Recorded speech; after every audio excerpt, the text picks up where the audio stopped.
We, the jury, unanimously find the defendant, Rick Chow, as to the charge of murder, not guilty. What's up, family? I need you to hear something with me. A jury in Richland County, South Carolina, just looked at a man who chased a 14-year-old over 100 yards and shot him in the back. And they told the court no crime was committed. Cyrus Carmack-Belton was 14 years old. He had just finished 8th grade.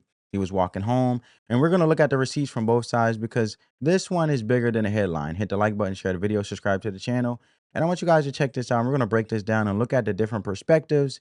And then I'll give my thoughts. But at the end of the day, I'm not telling you what to think. As always, we just having a conversation. I don't care what that jury said. There is no justification for that. It should never happen again. And it is not open season on black people for anybody to feel like they should be able to do it because the jury found him not guilty.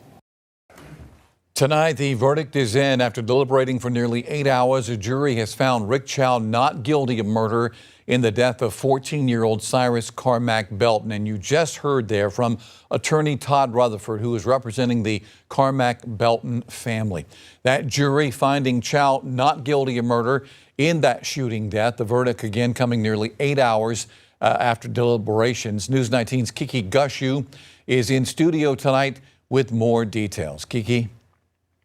JR, for hours today, it appeared the jury was struggling with this case. They asked to hear definitions of malice and murder again, sent multiple notes to the judge, and at one point, some jurors indicated they were ready to go home. But Judge Heath Taylor kept them deliberating, saying the attention surrounding this case made him reluctant to stop the process once it has started. Then, just before 8:45 tonight, the court announced its verdict. Indictment number 2023 GS 4007440. State of South Carolina, County of Richland versus Rick Chow. We, the jury, unanimously find the defendant, Rick Chow, as to the charge of murder, not guilty. Sign number. The verdict ended a day that began with emotional closing arguments. Prosecutors argued Cyrus Carmack-Belton was a frightened child running for his life. He died scared. He died bleeding to death.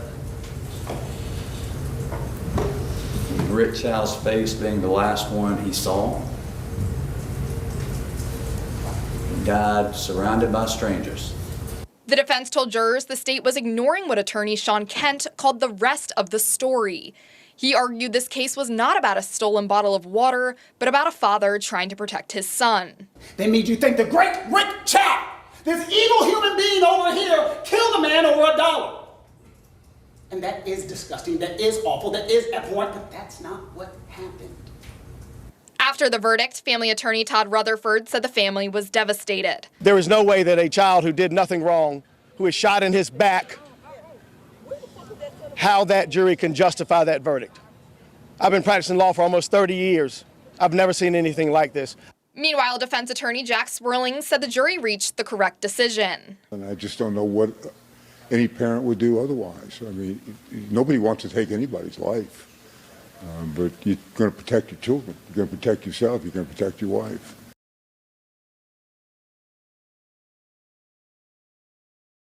County jail tonight. The Belton family says it will continue pursuing a civil lawsuit, while the defense says the jury's verdict confirmed what they have argued from the start, that Chow acted to defend his son.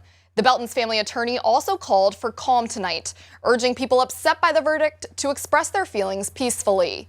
Live in studio, Kiki Gushu, News. So here's what this actually looks like in real life. Memorial Day weekend 2023, Sunday evening, around 8 o'clock in Columbia, South Carolina. Rick Chow is 58 years old at the time. He's 61 now. He owns a Shell gas station on Parkland Road in Richland County, a county where nearly half the residents are black. Cyrus Carmack-Belton walks in. He's 14. He just graduated 8th grade. And the Chows, Rick, his wife Elise, and their adult son Andy, they believe Cyrus stole 4 bottles of water. Now think about that for a second. This is the full context, all right? And what's been informed or what's been put out there in regards to the residents, the family, Rick Chow and his family, and the 14-year-old young man. The Chows don't just watch him leave, they chase him. Not a few steps, not around the corner, over 130 yards down the road. Cyrus is running away the whole time.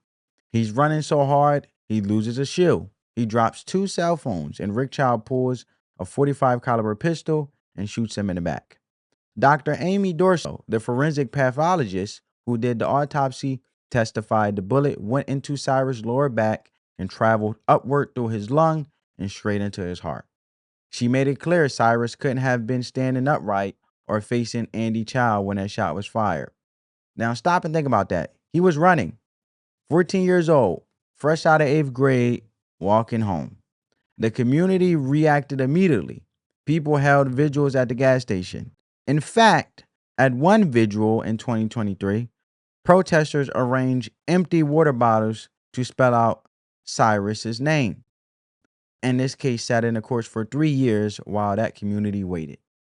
When I say shot in the back for water bottles, I'm not being dramatic. That's what both sides agree happened. The defense doesn't deny the case, or deny the chase, I should say, the defense. They don't deny the back. They don't deny the gun. What they argue is what was in Cyrus's hand and what was in Rick Chow's mind when he pulled that trigger. And this is where the bigger conversation starts to come in. Now, you may look at that and say, hey, it didn't cause for Rick Chow to shoot the young man. But here's what I happen to find out. But let's keep going. The state's case, right? Now, the prosecution, Senior Assistant Solicitor Dale Scott and Fifth Circuit Solicitor Byron Gibson, they looked at the scene and they said this was a murder. Gibson told the jury straight up he chased the kid down, shot him in the back, quote unquote. And during closing arguments, Gibson walked over and placed a single bottle of water in front of the jury box. He argued Rick Chow, and I quote, believed that a human isn't more than that. Think about what that means. A bottle of water is worth more than a 14-year-old's life. That's the state's argument. Now, the prosecution did acknowledge something important. They admitted Cyrus was carrying a 9mm semi-automatic pistol. That's where it lost me with this case, family. Right there.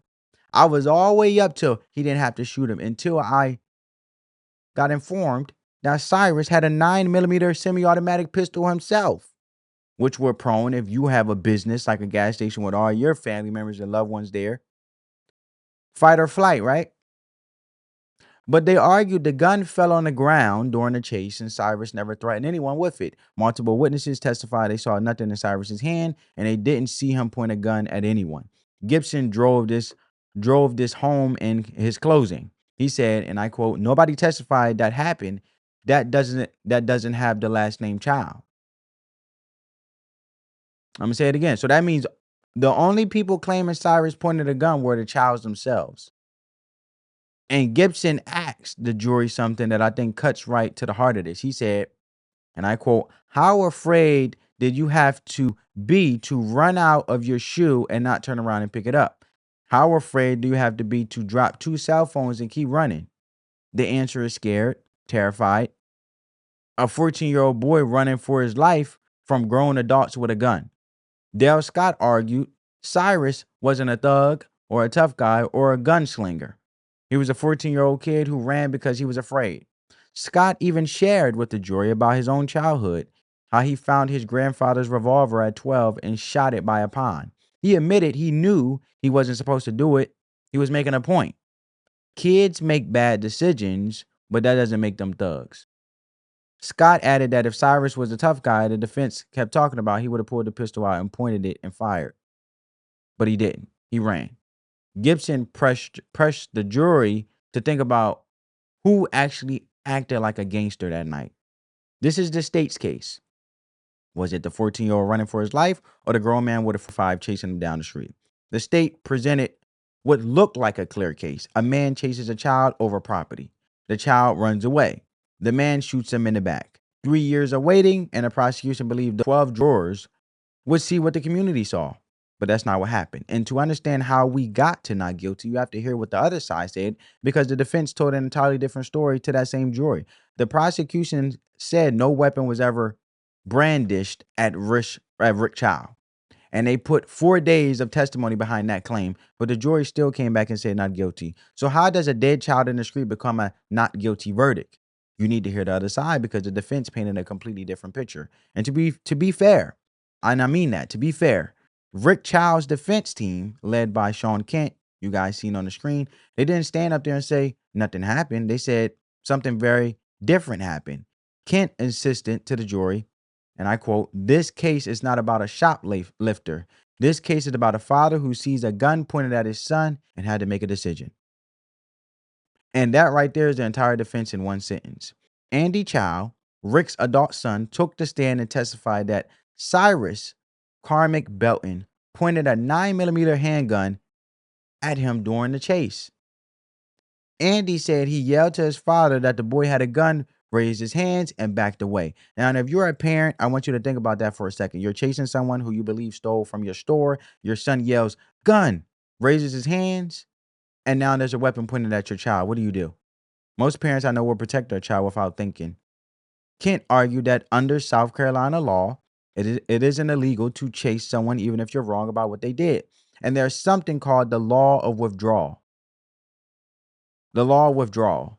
Let me break that down in plain English because most people don't even know that exists. If you start a fight with someone, but then you stop, you back off, you put your hands up, and the other person keeps coming at you or pulls a weapon, you have the right to defend yourself even though you started it. The defense argued Andy put his hands up. That was the withdrawal.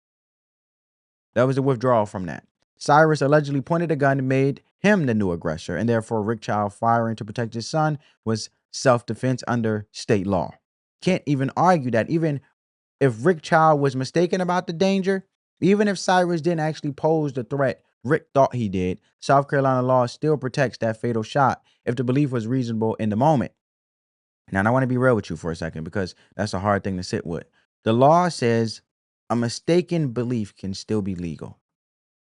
And a jury in that state looked at the statute, looked at Andy Chow's testimony and said that standard was met.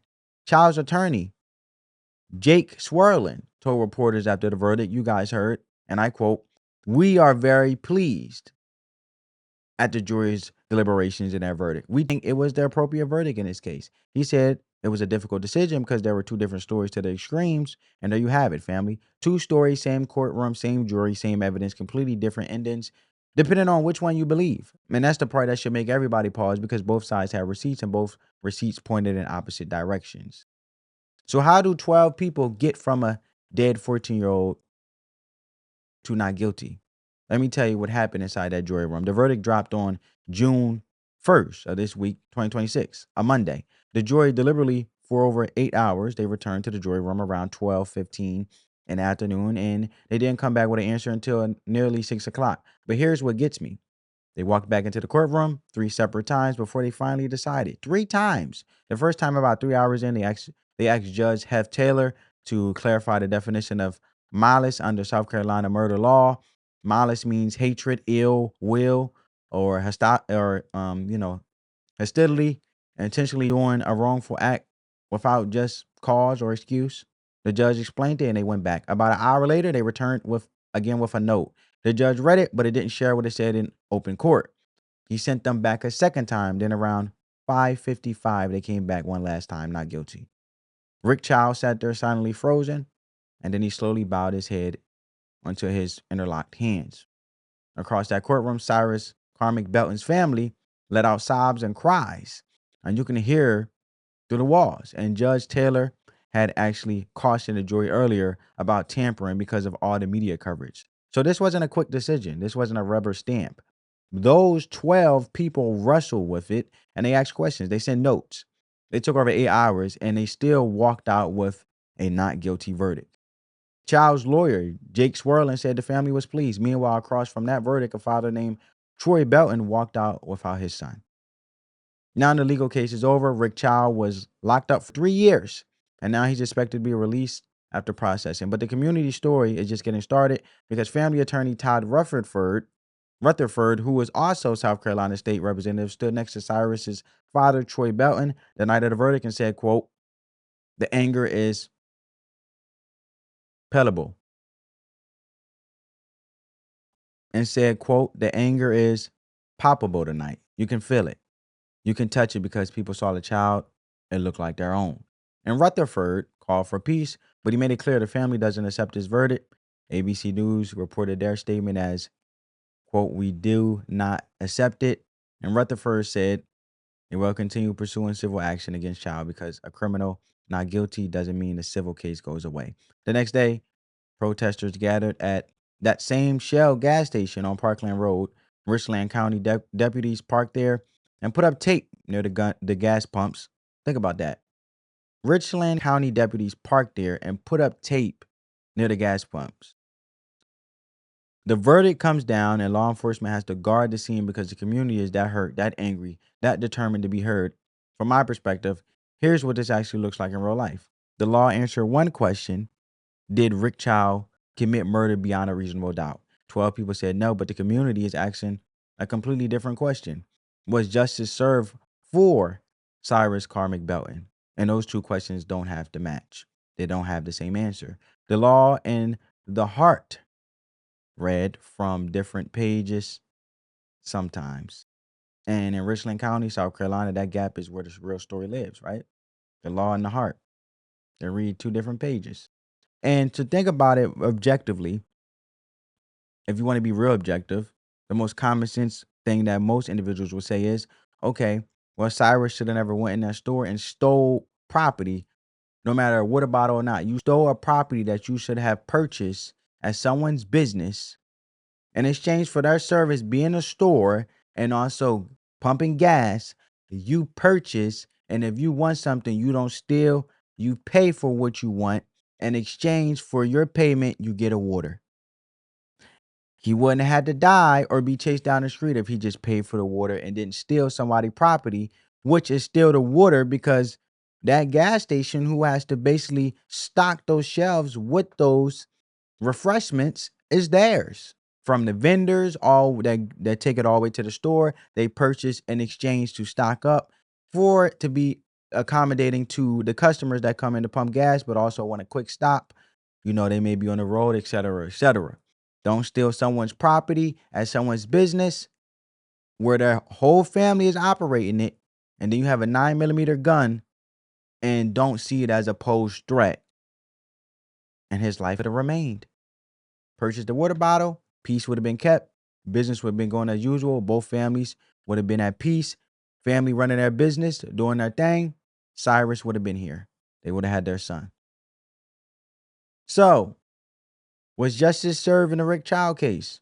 I'll let you, family, decide that. No agenda, no narratives, just receipts. Spread that peace, love, and positivity. Let the love supersede the hate, family. Let me know in the comments your perspective on that. No family, peace.